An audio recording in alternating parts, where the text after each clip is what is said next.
అమ్మ అంటే ఆది పరాశక్తి అంటారు. పడి పడి దండం పెడతారు.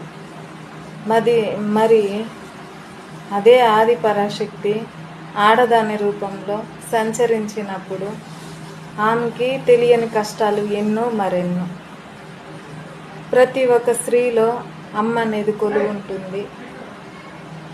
ఆమె ఏదో ఒక మార్గంలో మిమ్మల్ని రక్షించడం చేస్తుంది.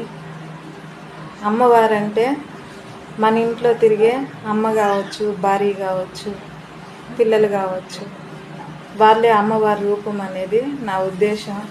ప్రతి ఒక్కరూ అమ్మవారిని నమ్మండి. నమ్మినప్పుడు ఉన్నత శిఖరాన నిలబెట్టడం ఖచ్చితంగా చేస్తుంది. ఇప్పుడు కాకపోయినా మన కర్మ దోషాలన్నీ తీరిపోయి ఆ తరువాత అదృష్టకాలం అనేది ఖచ్చితంగా ప్రతి ఒక్కరి జీవితంలో మొదలవుతుంది అనేది